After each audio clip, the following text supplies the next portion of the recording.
All right, this is Mr. Anderson for Kellogg Community College, and we're going to look today at part 2 or page 2 of the final exam review.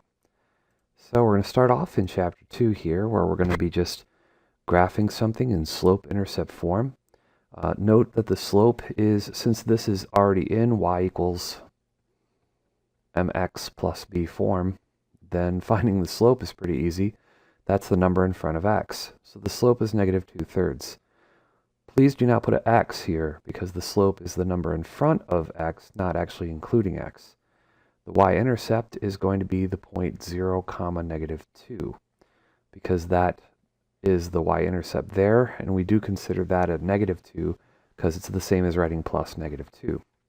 To graph this, you would start here at the y-intercept at 0, -2, and then from there, one of the best ways to graph is from that dot, move your rise over run, and since that's a -2, it's going to be rise of -2, or 1, 2, and a run of 3, 1, 2, 3, and put a dot there. And you'll connect these dots and extend the line. Now you'll also notice that there's probably more room to go here, so with a ruler or straight edge you can continue it. But you can also do a double negative, and instead of going down to right 3, you can go up to left 3 and plot this dot here as well. It's all a matter of perspective. From each dot to the next dot is down 2/3, down 2 and over 3. Even you can go down 2/3 and over 1 if you want to, and consider that 2/3 over 1. It's all going to work out for the same, and that is the answer to problem number 5. Problem number 6 takes a little bit more work because it's not in y equals mx plus b form. This is the method I would use. You could also use intercept methods, and the intercept methods are a great way to plot the points, but you won't get your slope and your y-intercept as easily, but I mean, it still could work out.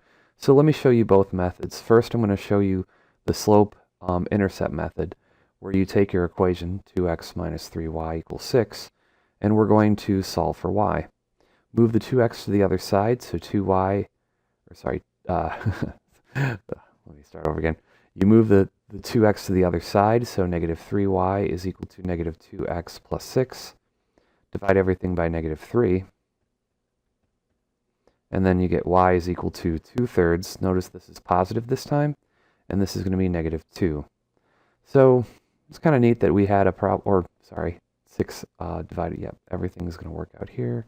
Okay, so it's kind of neat that our slope is 2/3 and our y-intercept is 0, -2. So like the problem that we just finished, it starts here, goes up to over 3, or you can go down to left 3, and then there's your line. Now another way you could do this is use the intercept method. I want to show you that here.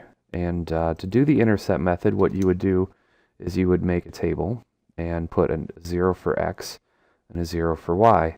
And what this is going to do is find the intercepts of this graph, and from there we can, do slope and the y-intercept as we found. So when I have 0 for x, the equation becomes -3y is equal to 6, because 2 times 0 is 0.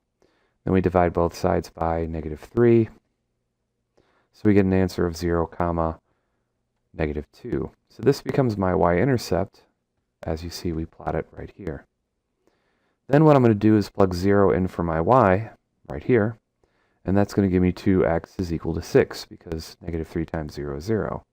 So dividing both sides by 2, we see x is equal to 3, which is going to be right here. And you'll see that we can now connect our dots to make a line, which is the same line as we did before, and the slope is the distance between the two dots. We notice that dot is moving up 2 and over 3, so the slope is 2/3. Again, this method is maybe not the first one you would try, but it's a possibility for you to use it when you have numbers that are easily dividable here. Okay, we're going to evaluate a function in part 7, and what that really means is we're going to substitute -1 in for every instance of n in this problem. So you see how this is a -1, and then you see over here it's the letter n. So what we're going to do is we're going to plug the -1 in for n, so this becomes 3 times -1 quantity squared minus 2 times -1. Now, the negative 1 squared becomes 1, so this is 3 times 1. And the negative 2 times negative 1 is positive 2. Now let's follow order of operations here. We did our exponents first, and now we're going to do multiplication, then addition.